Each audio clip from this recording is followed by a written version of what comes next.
Bonne nouvelle pour la rentrée académique 2022-2023, l'École supérieure d'administration, d'économie, de journalisme et des métiers de l'audiovisuel ESAE vous ouvre les portes de ses différents sites. À Gbedjomende, à Bomé-Calavi, à Kpakpa et même à Parakou, l'université ESAE vous offre des bons d'études et des demi-bourses dans toutes ses filières en licence 1, 2 et 3. Et pour les 100 premières inscriptions en master 1 et 2, bénéficiez des demi-bourses. Nouveau bachelier, vous avez au moins la mention assez bien. Inscrivez-vous vite à ESAE et bénéficiez d'un bon de 50 000 francs CFA. Étudiants, étudiantes et nouveaux bacheliers, payez 200 000 francs CFA en sciences de gestion, sciences économiques, sciences juridiques et en administration des affaires en licence 1, 2 et 3 et 500 000 francs CFA en master 1 et 2, 250 000 francs CFA en administration générale, administration des finances, journalisme et métiers de l'audiovisuel en licence 1, 2 et 3 et 600 000 francs CFA en master 1 et 2. Alors, inscrivez-vous vite et profitez des offres exceptionnelles mais également d'un enseignement de qualité à l'université d'excellence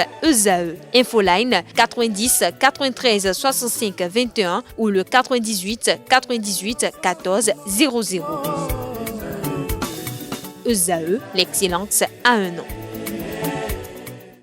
Bonjour à nouveau, chers amis internautes. Le quotidien béninois d'information générale et d'analyse, l'informateur titre ce matin en manchette, mise en œuvre de programme BRIC vers la métamorphose de 7 communes, un total de 195 milliards de francs CFA pour changer définitivement le visage d'Alada, d'Aplaroué, de Dassazoumé, de Djougou, de Kandi, de Lokossa et de Pobé. Toujours à la une de l'informateur de ce matin, secteur de la santé, l'association des médecins et pharmaciens biologistes créée. Toujours la une du même canard ce matin, après l'annonce du chef de l'État et du Conseil des ministres, les salaires effectivement relevés.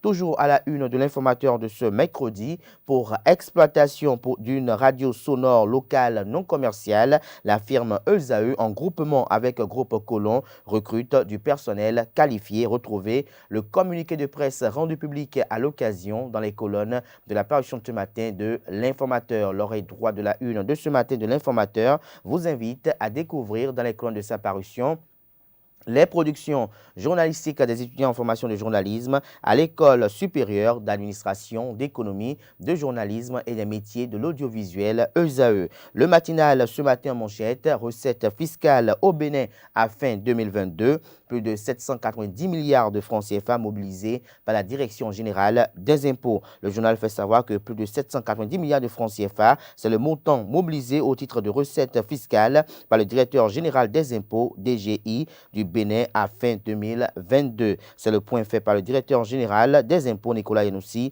de la mobilisation des recettes fiscales. Selon lui, les recettes ont plus que doublé en 6 ans.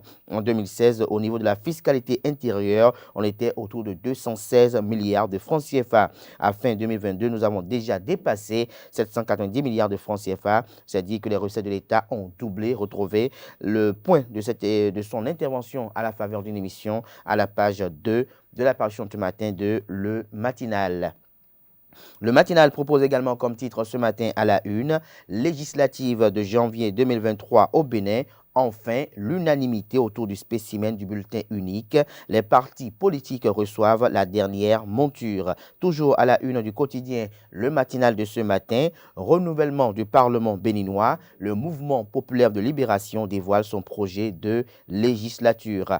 Matin libre à présent en manchette, Parakou, tronçon, campus, marché, Rose-Croix, un véritable piège à hommes. Le Canard illustre son titre en manchette de ce matin avec quelques photos prises en situation. Vous retrouvez le constat de la rédaction à la page 2 de la parution de ce matin. Bénin, brigade criminelle. Le journaliste Virgile Aroncet en garde à vue. Les inquiétudes de ses avocats sont à retrouver à la page 2.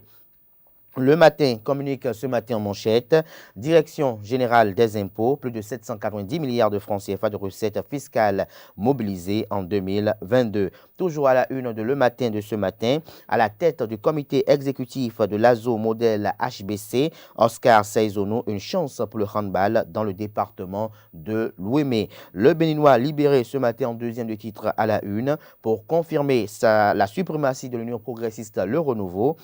L'honorable Gérard Gbenochi vide l'Union démocratique pour un Bénin nouveau UDBN de son contenu dans le département du Koufo. Il dépose la coquille à Godomé Magasin, estime le journal ce matin.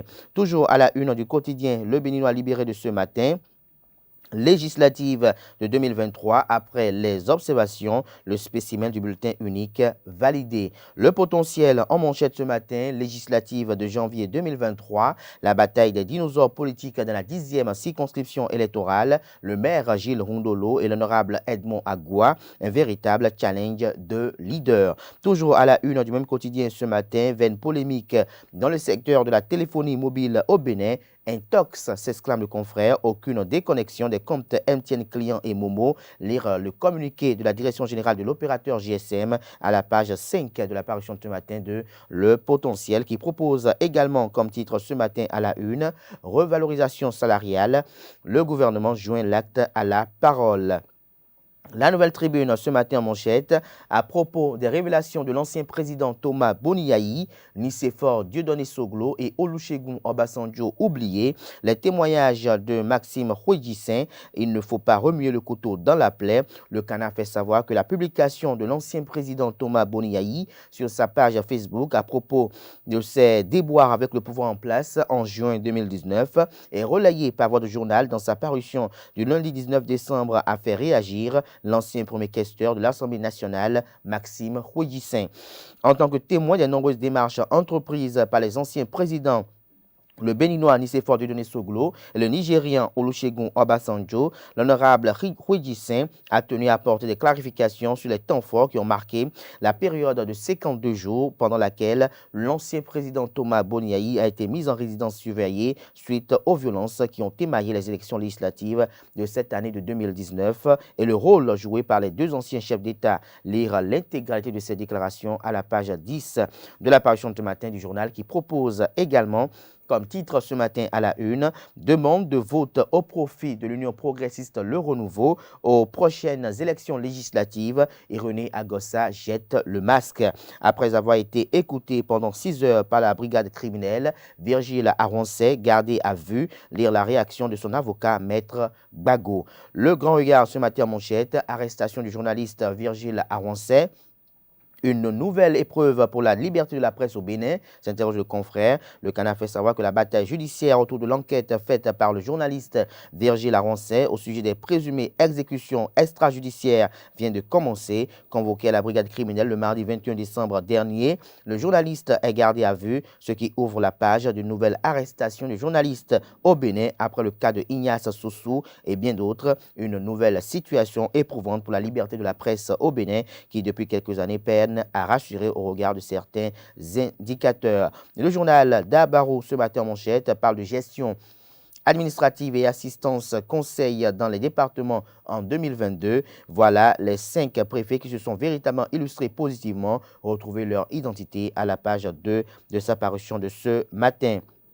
Le pays émergent ce matin en manchette, mauvaise gestion du football béninois et difficulté de l'équipe nationale des U20 à s'entraîner à Kourounou. Un citoyen saisit le chef de l'État Patrice Talon et dénonce une injustice, des habits du championnat toujours non payés. Toujours à la une du quotidien Le Pays émergent de ce matin, intrigue politique à quelques jours des élections législatives de 2023 en tournée dans le département du Koufo. Candidat Zanaï accuse et dénonce Éric Houndété et son parti politique Les Démocrates. Nous passons à présent au quotidien La Cloche. Mise en œuvre de la promotion des activités de la capture du dividende démographique, les leaders communautaires s'approprient les techniques de montage des PTA. Les 4 vérités en manchette.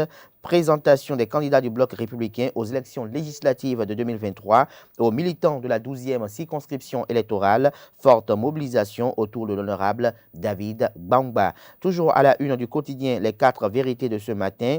Presse béninoise, le journaliste Virgile Aroncet en garde à vue à la brigade criminelle. Toujours à la une du journal, les 4 vérités de ce matin. Tribunal d'Abomey-Calavi, un homme condamné pour coup mortel et pour coup mortel à un présumé voleur. Un homme condamné pour coup mortel à un présumé voleur. Le Soleil Bénin Info à présent. Effectivité de la revalorisation des salaires au Bénin, ça y est, ça démarre, s'exclame le confrère. Plusieurs travailleurs ont déjà reçu le nouveau montant de leur salaire depuis hier. C'est sur cette bonne nouvelle que prend un terme la une des journaux de ce matin. Merci pour l'attention. Place à présent au bulletin matinal d'information.